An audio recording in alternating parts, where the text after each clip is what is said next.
DC પટેલને ticket મળતા તેમના ભાઈ નારાજ હોવાના વલસાડથી સમાચાર।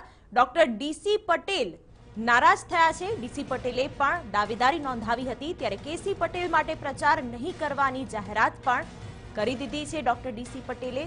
ત્યારે બંને ભાઈઓ કે જે બંને ટિકિટ માટે દાવેદારી નોંધાવી હતી, પરંતુ વલસાડ બેઠક પર વર્તમાન સાંસદ એવા કેસી પટેલને ભાજપે રિપીટ કર્યા છે। તેની સામે તેમના ભાઈ ડોક્ટર ડીસી પટેલે નારાજગી વ્યક્ત કરી છે અને નારાજગી વ્યક્ત કરતા ત્યાં સુધીનું નિવેદન આપી દીધું કે કેસી પટેલ માટે પોતે પ્રચાર નહીં કરે।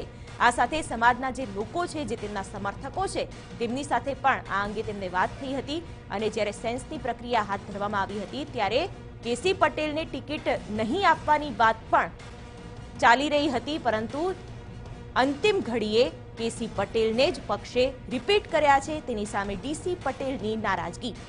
આ સાથે સંવાદદાતા સચિન જોડાઈ ગયા છે। સચિન, ડીસી પટેલનું મોટું નિવેદન, કેસી પટેલ માટે પ્રચાર નહીં કરે અને આમ કહીને નારાજગી વ્યક્ત કરી। જી ચોક્કસ, આ જે ઘટના છે એ ખૂબ મોટું સ્વરૂપ લઈ શકે છે એ સ્પષ્ટપણે દેખાઈ રહ્યું છે, કારણ કે ડીસી પટેલ છે એમનો આદિવાસી વિસ્તારમાં ખૂબ મજબૂત પકડ છે। પોતે તબીબ છે અને ધરમપુર જે આદિવાસી ક્ષેત્ર છે ત્યાં તેમની હોસ્પિટલ છે, જેના કારણે તે આજુબાજુના વિસ્તારના આદિવાસી પ્રજાના જોડે ખૂબ જ સારી રીતે સંકળાયેલા છે। ગત ટર્મની વાત કરીએ તો ગત ટર્મમાં પણ તેમને ટિકિટ માંગી હતી।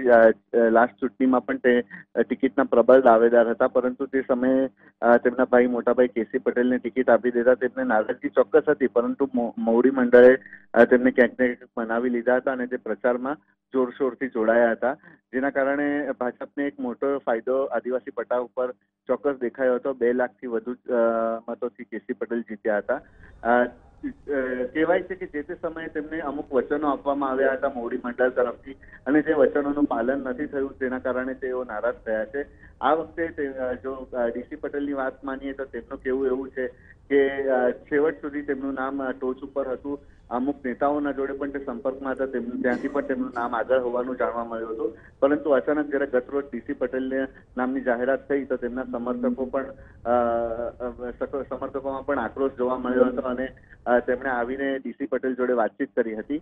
હાલમાં જે ડીસી પટેલ છે એ તેમણે સ્પષ્ટપણે નિવેદન આપી દીધું છે કે તે હવે પ્રચારમાં નહીં જોતરાય, એટલે કે નિષ્ક્રિય થઈ જશે, અને જો તેઓ નિષ્ક્રિય રહે તો ચોક્કસપણે ભાજપે એક મોટી કિંમત ચૂકવવાની ફરજ પડી શકે છે એવું લાગી રહ્યું છે। હાલમાં આ જે ઘટના થઈ અને નિવેદનો આપ્યા તેને લઈને મોવડી મંડળમાં દોડધામ થઈ ગઈ છે। ઇવન જિલ્લા ભાજપ જે બોડી છે તે પણ પ્રયાસો કરી રહી છે કે ડીસી પટેલને મનાવી લેવામાં આવે અને શક્ય છે કે આવતીકાલે ડીસી પટેલના જોડે મુલાકાત કરી શકે જિલ્લાના હોદ્દેદારો। બિલકુલ।